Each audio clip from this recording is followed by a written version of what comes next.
All right, everybody, thank you for being here. This is Boss Talks, episode 31. I have a great guest today, Devan Schaly-Brumbaugh.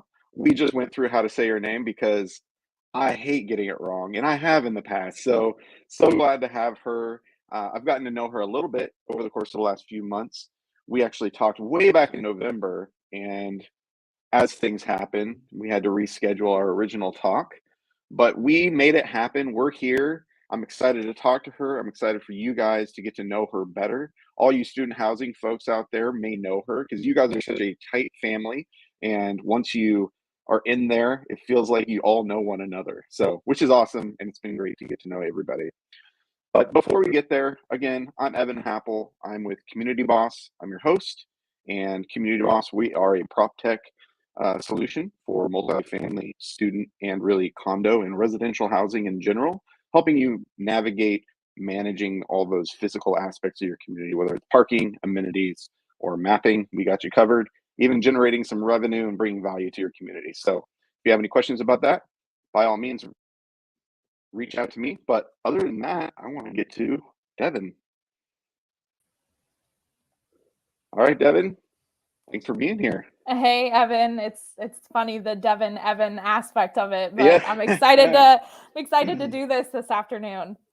Yes, absolutely. And I hope I nailed your name You because did. that is important to me. I do want to make sure I get that correct. But thank you for being here. It's really a joy to again just extend getting to know new people. And I mean, I'm approaching not quite, but a year into doing this show, learned a lot, and it's been such a joy to get to know so many people and really give so many people an opportunity to share who they are.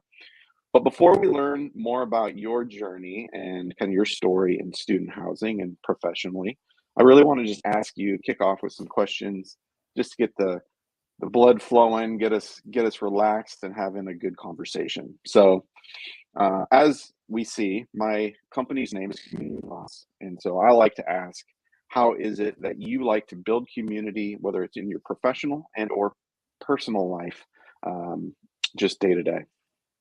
Yeah, that's a really good question. I think on the professional side, building community is super important. And I think it's something that we're going to talk about anyways with the mentor aspect of this industry. Student housing is so niche and we're all trying to accomplish the same goal at our respective companies. And that's, fill our properties and operate them in a positive way that creates a really unique and positive experience for our residents. And so community is super important on the professional side, whether it's building mentors or just making connections. Because like I said, super niche industry, we're all trying to do the same thing. So the more that you can work together and lean on people that you meet throughout the industry that can teach you and guide you along the way, I think that's super important. And I think there's a lot of really cool ways to do that. LinkedIn is great in the sense of you get to see what's going on at other companies and engage with people. I think, different professional events throughout the year, whether it's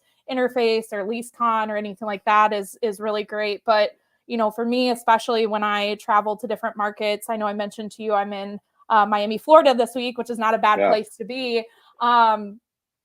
Just going to different properties and introducing yourself to people is super important too. I love to, go to competitors, and I used to secret shop them and pretend to be a student, but I'm starting to age out to where they can tell that I'm not an undergraduate student anymore. So, They may know you. Right.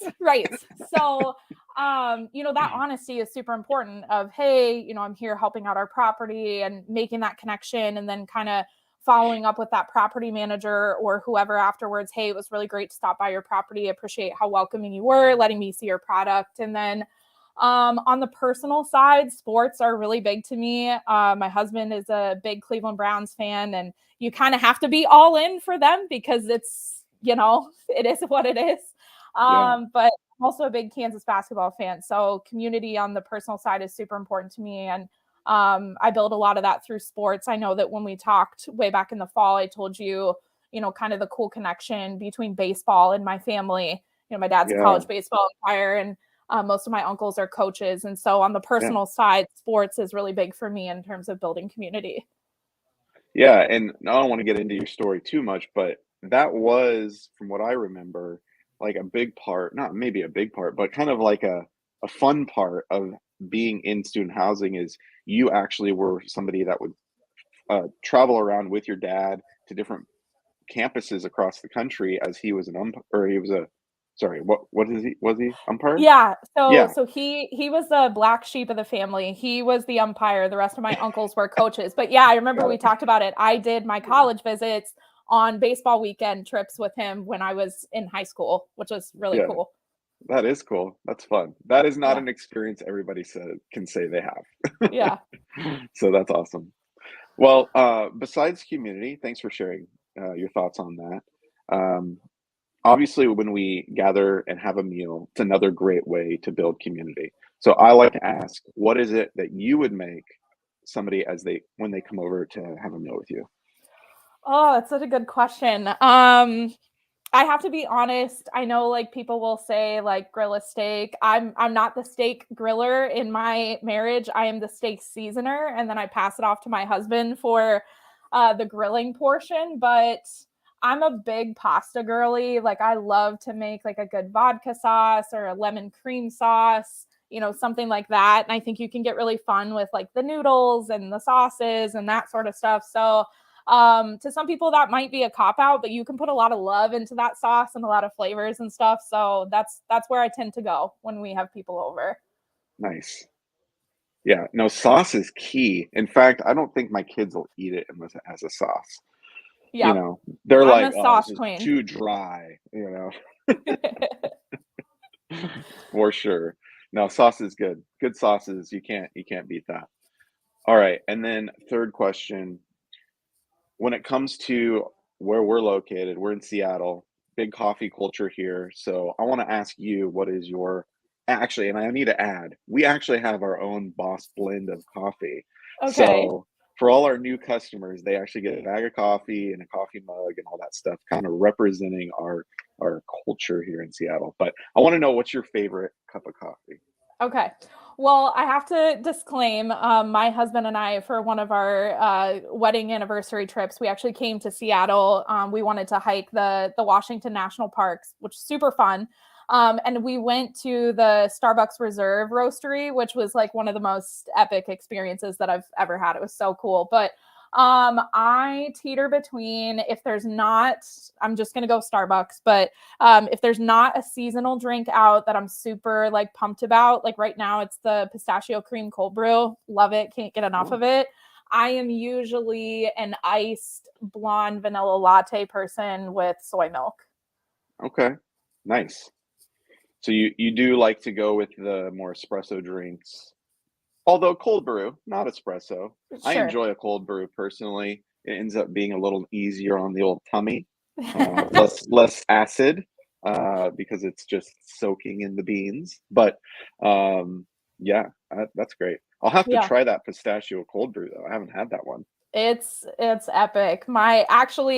My mom is such a trendsetter. She posted it on Instagram one morning, like the day it came out. She was like, "Hey, pistachio cream cold brew's out." And so I just made my way over to Starbucks and got one. And yeah, I've been hooked ever since. I don't admit that to her. I do not say that she influenced me to go get my first one on the day they came out, but it's very true. You don't want to give her the credit. No.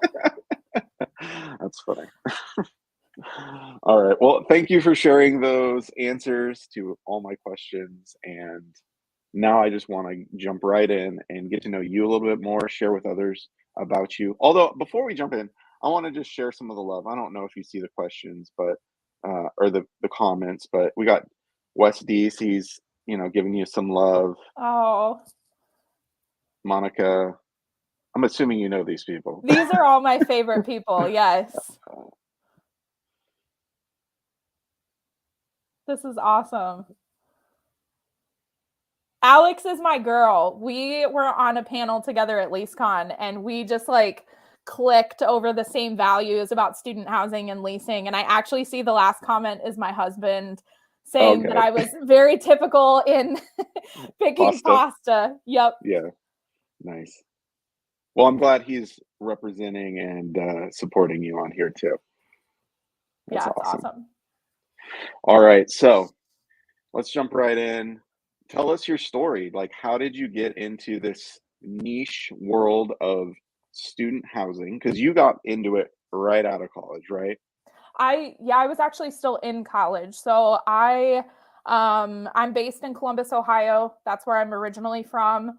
I went away to the University of Kansas actually to study music therapy originally. So complete opposite ends of the spectrum compared to where I'm at now. But very typical story to many other people. I was in school, needed an opportunity to make money while I was in school, and got my first leasing consultant, community assistant position, and that was with Campus Apartments. And it was an incredible first experience for me. Campus Apartments is such an established company with, tons of resources to bring people into the industry and make them understand what we're trying to do and what we're trying to accomplish. So spent about a year with them, and then made my way over to what was at the time Peak Campus, is now PeakMade Real Estate. I know we're going to talk a little bit about mentors at the end, but some of my first mentors are at PeakMade. I have a lot of respect for that company and what they do. But I worked for them for quite a few years, leasing consultant. I was in their summer internship program, leasing manager, national leasing specialist, assistant manager, new development property manager. And after quite a few moves with my now husband, we were ready to kind of get back to Ohio, be closer to family, kind of put down some roots. And so we moved to Ohio. I did a small stint in conventional multifamily housing, realized it was not for me. And so I got on with Tailwind Group, which is who I'm with now and have been with for 3 years, and couldn't be happier. So they're based in Mankato, Minnesota. I'm the director of leasing, and great company, great experience, and exactly what I would hope to be doing at this stage of my life. So a lot of moves, a lot of different positions, a lot of my husband just trusting me every time I say we need to rent another U-Haul and make the move again. But it all put me to where I'm at now. So super grateful for every experience that I've had. Yeah, that's awesome. And and before we get into kind of the things that we're going to discuss, I do want to ask. I mean, this isn't like a well, maybe it is kind of a duh, but it feels like just about everybody that works in student started while a student. Mm-hmm. Yep, it's true. And that's what's so cool. I mean, especially when I was like a leasing manager or a property manager, when you would have that 1 in 20 community assistant or leasing consultant who, realizes, hey, I'm really good at this. Like, I love the sales or the marketing or the property operations. Like, I want to explore a career in this. Like, that's such a career high for you that you brought that person in, and the experience that you gave them as a leader or manager is the one that actually made them want to continue down that path. So I've had a handful in my career that have decided to stay the course and stay with the industry. And that's been really cool because, nobody comes into this and is just like, I'm going to go to college for property management or student housing. Like, you have to kind of find your way into it. And so I think the coolest thing and some of the highlights in my career are the part-time community assistants and leasing consultants that have decided to make a career out of this, and that I could be a part of them kind of finding that experience. Yeah, no, that's awesome. And I mean, you've had the same experience, so you can really like, I mean, we might as well just talk about it. Mentorship. I Mm-hmm. mean, these people are young and they're not necessarily had a lot of jobs or professional roles. And to be able for them to jump in while in college and get a job that's actually, for many people that don't even go to college, is a professional route and career that they take on the conventional side a lot of times.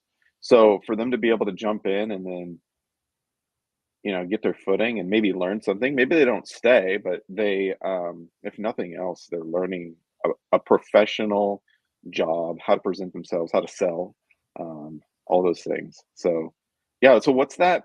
Who was that for you? Like, did you have some good mentors to kind of get you rocking and rolling? Yeah, I mean, I'll agree with what you said before kind of moving on to that. You know, that's how we brand this position when we put it out into communities at different schools and we're hiring. Like, even if this isn't a long-term thing, you're going to learn how to sell, you're going to learn how to, cultivate a brand and put that out into a community and, find your target audience and communicate with them. And so it teaches you a lot of valuable business skills that you can reapply to a ton of different industries. But um, no, for me, yes, tons of mentors, tons of people who have made an impact on me. And, with all of the moves and relocations and different positions that I've taken, you come to an impasse. Everybody does naturally in their career where you got to make tough choices and sacrifices. And you maybe question to yourself sometimes, like, is this the right move for me? Is it worth it? And some of those mentors were the people that helped me stay the path. And had I not, had that phone call or that video call with them, potentially I wouldn't be working in the position that I'm in now. And so, to name a few, Ashley Poyer at PeakMade Real Estate is one who kind of brought me in, gave me my first sort of corporate sales support, traveling position, and showed me the ropes for what that means. Trying to think of some others. Laura Bremer, actually, one of who works with Alex, who's listening in today, was huge for me in terms of learning how to travel to properties and make an immediate impact. So tons of people that have helped me stay the course and in different ways. And I at Tailwind am super fortunate. I have a great direct supervisor, but I also have a really cool connection with the president of our company who's super passionate about sales and acts less in a supervisor capacity, more in that mentorship capacity, and working with me on how to influence people and make an impact through the people side of the business. And that's been really huge for my development too. Nice. Well, it's great that you've had that. It sounds like there's been quite a few people that have had an impact. Would you say that you ever really like formed a official mentor-mentee relationship with people, or was it just kind of like naturally happened? They had your back, they talk to you, share things, hold you accountable.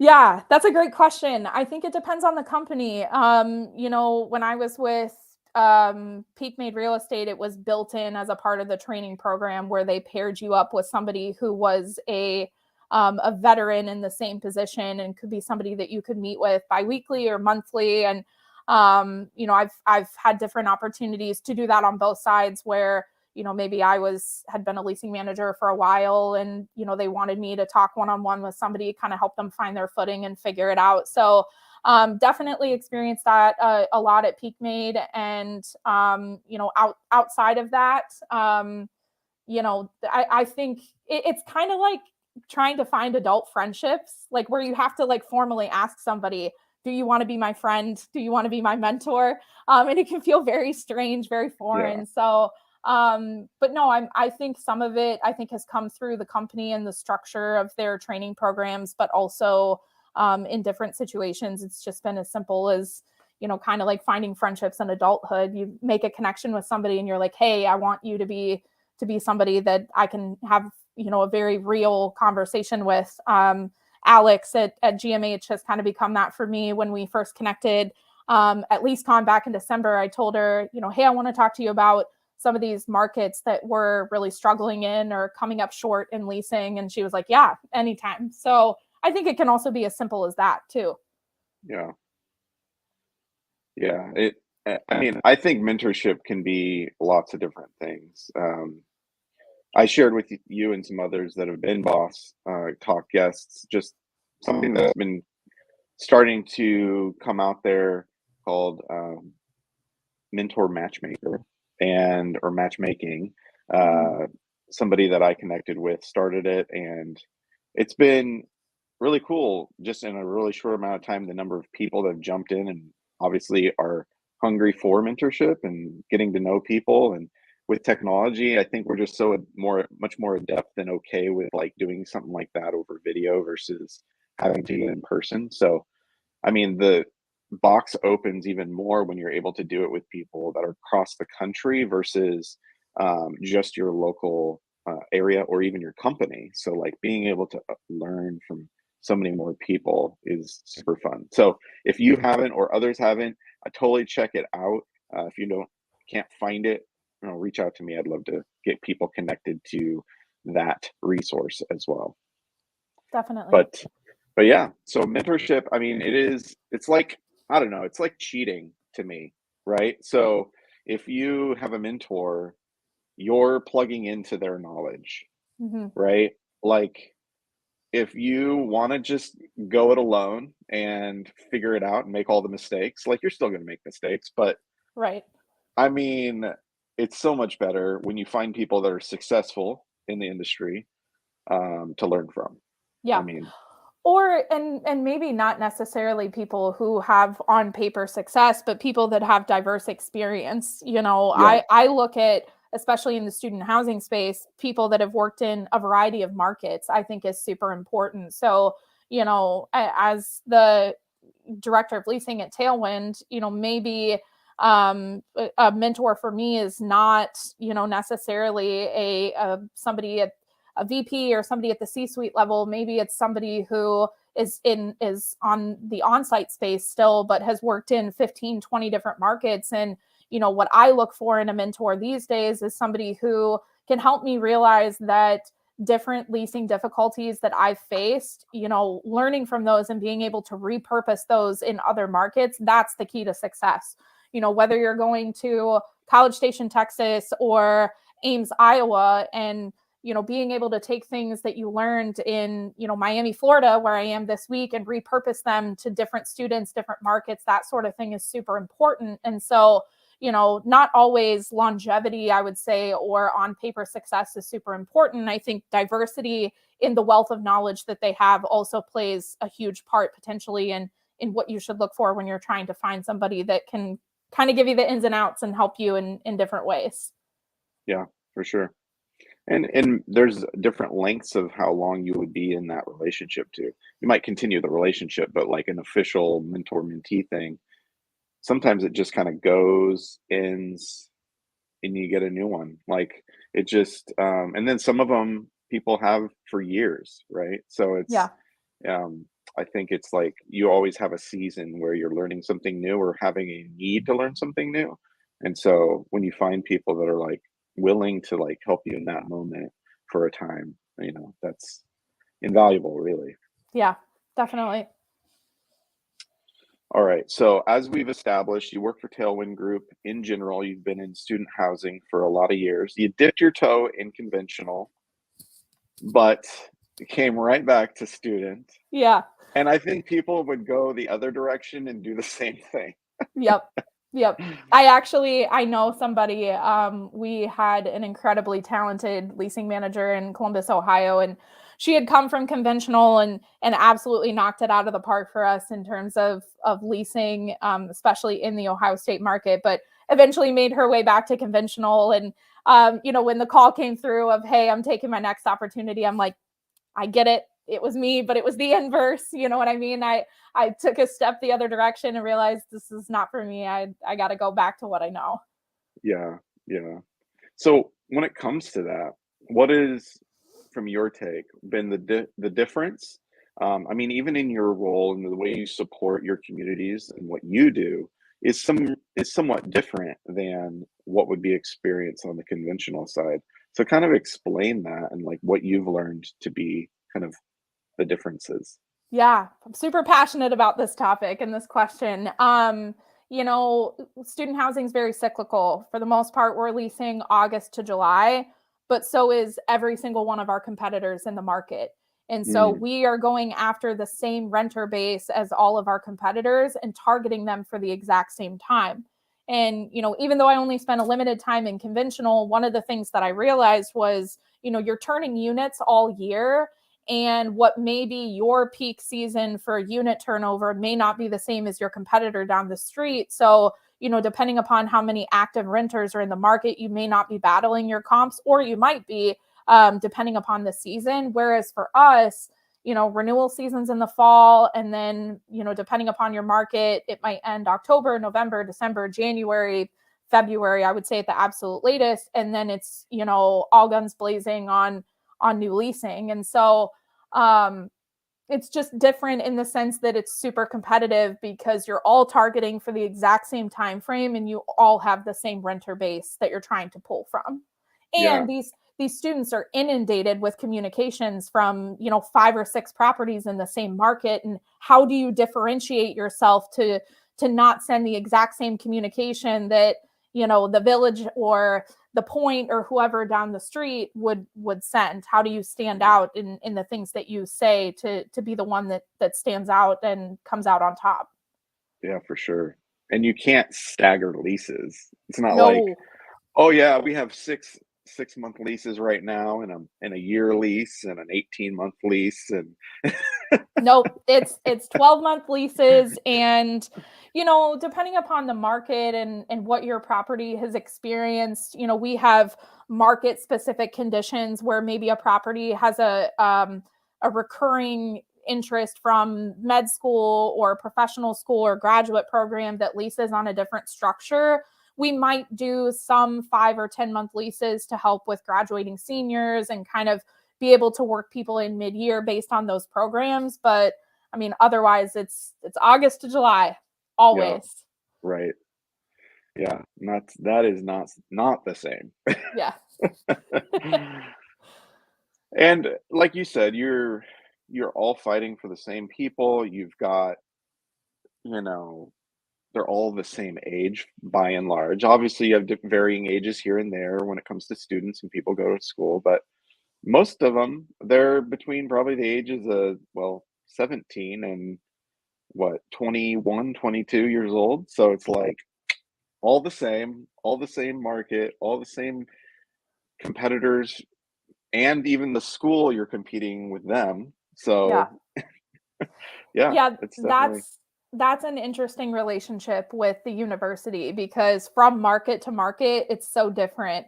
We have some markets where there's a shortage of on-campus housing and the university is like, please take our people. Like we will, send you and refer as much as we can. And then we have other markets where potentially there's been an enrollment decline and on-campus housing is even hurting in the sense. And, I've seen markets where on campus is hurting so bad that they'll cancel housing fairs because they really need to make sure that they're filling those dorms and those on-campus beds first. So, or they delay housing fairs past, certain deadlines to make sure that campus housing is taken care of before the university would play any part in helping students know about their other housing options. So, it is tough and it is different from market to market. I will, spend a couple days here and then go somewhere else in a couple weeks. And you just have to adjust because it's a completely different set of conditions with the town, the students, the market. The other thing I will say is, yes, you're right. It's a very niche, renter base that you're targeting. So I have fallen prey to moving to a middle part like Gen Z and wearing less makeup and the big chunky white tennis shoes. Like you got to do what you got to do to be able to connect with your target audience. And it is man, rough because I don't agree with some of these style choices, but I'm doing what I have to. at least it's just a uniform. Yeah. My husband is like, what are those shoes? What are those jeans? And I'm like, it's what I saw them wearing on campus. And if I'm going to go hand out stuff on campus, I got to look like them or I'm going to stick out. That's funny. Yeah, I've never even thought of that. I don't even know what kids wear. I mean, I have young kids, so not the same, but it's just so funny. Yeah. That is a funny aspect because, that's the worst part about our industry is we get older, our target renter base doesn't. So they're how literally do we stay always the same age. So how do we stay relevant? It's so difficult. Oh, that's funny. Well, that's why you got to keep hiring students. Yes. And making sure that you're, whoever the trending person on TikTok is, that where you're supposed to part your hair, how much makeup to wear, and how chunky your tennis shoes should be. Oh, goodness. To that point, do you guys use social media? I mean, we all are trying, right? But do you guys use it even more? And what platforms would you say are most effective for student housing? Yeah. So we have an incredibly talented marketing team at Tailwind. Our individuals on the digital marketing side, Farah and Carly, would, whenever I'm asked this question, if they're available, I just pivot to them, because you got to play to your strengths and also know when to pass it to your team members. But yeah, I mean, social media is super prevalent. We're planning an event here for next week for this property in Miami, and one of the things I worked through with them was, here's a communication and social media plan that I think you should follow over the next week. Here are the touch points that I would like to see, because here is what I'm betting will be the response, or, how many people we can target through that. And it's really tough to stay up with the changes in social media. Instagram went from being a platform that was all about these really well curated photos to they wanted to compete with TikTok, and they're focusing more on videos, to now I've even seen articles that Instagram might go back to trying to put more emphasis on photos in the algorithm. And I'm like, I don't know how we keep up. But, we Seriously. use Instagram, TikTok, in some markets, depending upon the situation, Facebook, Twitter, that kind of stuff. But I mean, I think that for our purpose, if you're wanting to do stuff on trend and make trends fit your property, doing that through TikTok is really good. And then really trying to do that aesthetic, lifestyle, very pleasing sort of images, you're going to want to kind of continue to curate that content through Instagram. Yeah, that makes sense. Yeah, we're doing our best. We've done some fun ones. I'm proud of them. They're, Yeah. They've gotten some views for our company and stuff. So we went through a phase when I was traveling where, I was back before Carly was on board with our marketing team. It was just Farah on the digital side. I was like, you know what, I'm going to teach these properties how to edit TikTok videos. And so it kind of became, whenever I would travel, they're like, oh, Devin, you got to film a TikTok with us. And I'm like, I'm not what your target audience wants to see. So your CAs need to be in these videos, not me. But we've come a long way since then. Yeah, I used to say the same thing, and now I'm on camera every week. So, so you can't always, you never know. You never know what's going to happen. Right. We did have a question. Joel, he's with our company, actually, one of our founders, and he's just kind of curious about any changes that are significant that have happened with the onboarding of students in the last few years. Yeah, that's a great question. It's different with every school because of on-campus living requirements. So some schools may require students to live on campus for 2 years. They may not require them to live on campus at all. And so that impacts kind of when you engage with a student throughout their academic journey, which I think plays a really pivotal role in, their leasing process. Because if they're a freshman and there's no on-campus living requirement, and this is the first place that they've lived outside of home with mom and dad, there is a very steep learning curve to that experience. Yes. Whereas if you have a student who had a 2-year on-campus living requirement, is coming off of campus as a junior, has had time to see where their friends live and experience, maybe the pool at the property that their friends lived at, or whatever the case may be, they're a bit more adjusted to what that process is going to look like and what the expectations are for them. So I would say that maybe not so much over the last couple of years, but really market to market, school to school, that experience is very different. And a lot of it is based on what the expectations are from the university. I will say, post-COVID, the biggest thing that I'm seeing is, parents are still very heavily involved in the decision. Especially with the financial aspect, that has not wavered at all. And I would say, students don't seem to be touring as many places as they used to. They're doing a lot more research on the back end, and then maybe going and touring their top 2 favorite places, or 3 at the most, because they see their time as very valuable. They're used to working from home or doing class from home. And so anything that requires them to leave their home base and space, like it better be for a really good reason. So to answer that question, I would say, and hopefully this answers it in the way you guys are looking for, it's very market specific. But I would also say that we're seeing a change in students that if they're showing up at your property, it probably means that there's a good chance that they're going to sign a lease with you. It's just a matter of how you curate that conversation while they're there, because they don't leave home for just anything anymore. And I'm guilty of that too. I have DoorDash Dash Pass, and if I don't have to leave, I'm not going anywhere.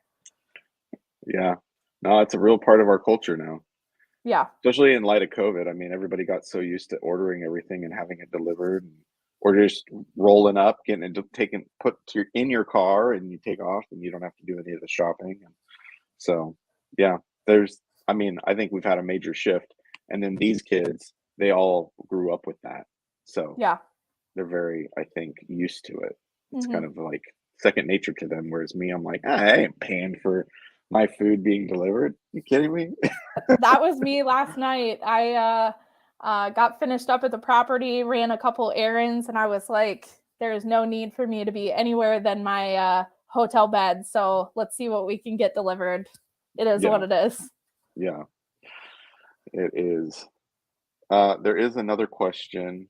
I mean, this is an interesting one and relevant to the age group and just across the country, something that people are, becoming legal and that kind of stuff, but weed compliance. Yeah, that's a really good question. Fortunate for me, I'm on the sales and marketing and the creative side. Our job is really how can we build a recognizable brand within the community, influence students to want to come and check out our properties, and then arm our teams with the skills to be able to lease to those individuals. So this would be a really good question for somebody on the operational or legal side. What I think is unique about Tailwind is we're primarily based in the Midwest and South. And Evan, you can correct me if you feel any differently, but I feel like a lot of those changes are mostly happening on the West Coast and moving east. So I would say that it's not something that we have run into a ton because of where our properties are based. Gotcha. Are you guys mainly in the Midwest? Yeah, Midwest and then the southern region. Yeah. I mean, the whole West Coast, we are very legal. Yeah. And I think, there's Colorado, and I'm not sure Nevada probably is. But yeah, I don't know where else. You're dealing with different dynamics of culture in those areas too. Like I think the coasts swing more progressive, and then you got the Midwest that's more conservative politically. So yeah, it kind of moves through, whether it's coming from the east or the west, and then it kind of moves more central. Yeah, I think it's coming though. I think pretty much everybody's adopting it. So eventually it'll be a thing for you. Sure. It's already a thing, legal or not. Like, people are still doing it. So yeah. It's a thing. And then Wes, whom he had a question actually. Yeah. So he's just I'll read it out loud because not everybody will be able to hear it. So, since you're such a pioneer, he says, in utilizing NIL, which you'll have to explain, in your marketing plans, with so much leasing velocity this fall, are still considering NIL for next year's marketing plans. What's NIL, first of all? Oh, I can help you out with this one. So NIL is the name, image, and likeness legislation regarding student athletes being able to be paid for their name, image, and likeness in different avenues of sponsorship. And we've seen this, and it's actually something that Wes has discussed with me and also with our VP of Operations, Brandon. But we were fortunate when this legislation was passed. We have a couple of properties in different markets where we had student athletes already living at our property. Ames, Iowa, for example, many members of the Iowa State football team. Actually, Brock Purdy, who has made quite the name for himself in the NFL as of late. And actually at Ohio State, we have quite a bit of the Ohio State football team that lives at our property. And so we took it upon ourselves to reach out to these individuals, and we're like, hey, like, we already have people that come in for tours and are like, I want to live here because I know that so-and-so from football and so-and-so from gymnastics and these different sports is here. Why don't we make that a more like widespread and normalized thing? And so we did a social media campaign in Ames, and tried to work through some different opportunities in Columbus as well. And with anything, you're just kind of learning what works and what doesn't. And I would say that we still have those opportunities and those presences in different markets, with different sports. It's tough because depending upon the sport and the market, they may be getting approached by a car dealership or Raising Cane's, and you're a housing community trying to compete with that, and that's really difficult. And so when NIL was first passed, we tried to get the jump on it before a lot of those other larger brands that could throw a lot more money at it than we could. And I would say it's simmered down a little bit because of that, because they've kind of identified, Axe Body Wash or whoever is going to want to work with me, and I'm going to be able to kind of make this, that, or that happen. I would say we've shifted our focus more to, instead of these really like built out partnerships, how can we do simple things that influence students in a really positive way? If we're throwing a lot of money towards a pool party or a big event, can we talk with these student athletes and see if they're willing to attend and post about it to help increase the attendance? Because by increasing that attendance, that visibility at our property, it's going to generate really positive lease activity. So I would say it's still important. It's still something that we're talking about. We're just working through more indirect avenues that kind of take a wider approach than maybe we did when NIL was first passed. Interesting. Yeah, honestly, I just learned about this year, just haphazardly. I didn't hear about the announcement, I guess, and stuff, but then I started seeing like athletes start doing posts and stuff that seemed to be that they were like quote unquote sponsored, and I was like, wait, what is this? Yeah. So compensation wise, like how do you really approach that? And like you said, you can't necessarily compete with somebody who has big pockets, like a car dealership or something like that. But what is it that is it money? Is it rent? Is it like how does that go? It depends. And it depends. I feel like that's my answer to every question you've asked me is it depends, but it really It does does, depend. because we operate in so many different states and so many different markets, and schools are so vastly different in how they approach and think about things and the different sort of parameters that they put in place. But a lot of it depends on the athletic department and how they support their students when they're on scholarship. If you have a school where being on scholarship, their housing is covered, potentially they're not going to want free rent because they're already getting that compensation from the athletic department and they don't need it. They're going to want to see it in some sort of other way. But, if you have non-scholarship athletes, or, maybe their scholarship works a little bit differently and they could use, a potential kickback on rent, then you have a little bit more freedom and wiggle room to potentially work through that as a means of compensation as well. Got it. And there's no like problems giving them like, I guess they're doing something for you, so it's not like you're treating somebody differently necessarily, like just from a fair housing and all that. Yeah, that's a great question. It's really depending upon how a company structures their leasing incentives. You can kind of work it through your marketing budget or potentially your concession budget or something like that. And really, it's we're doing a marketing campaign. We're not compensating them to live there based on the fact that they are a student athlete. Right. We're working together and forging a campaign together. And they just directly benefit from the fact that they can kind of, potentially get that kickback that way. Got it. That's interesting. Yeah, and there's some other things out there, newer solutions of getting residents, not athletes and stuff, but just residents involved in the process of leasing and like answering questions and stuff like that.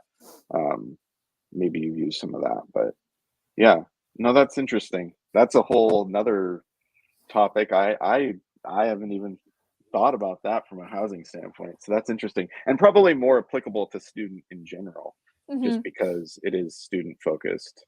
Well, and it changes the game. I mean, from things that I have heard, potentially, depending upon how students were, their scholarship was set up, sometimes things were difficult. And, if they didn't have a ton of additional backing from their parents, they had to be really structured with how much they spent on rent and those sorts of things. And, this really gives them the opportunity to have that additional earning potential where, Mm, if they want to live at a property directly across the street from campus or with the best amenities, or potentially properties like ours where maybe a little bit further from campus but a lot more spacious, bigger pool decks, that sort of thing, they have the flexibility to take that choice back for themselves, yeah, whereas that really wasn't much of a thing before they had these additional earning opportunities presented to them.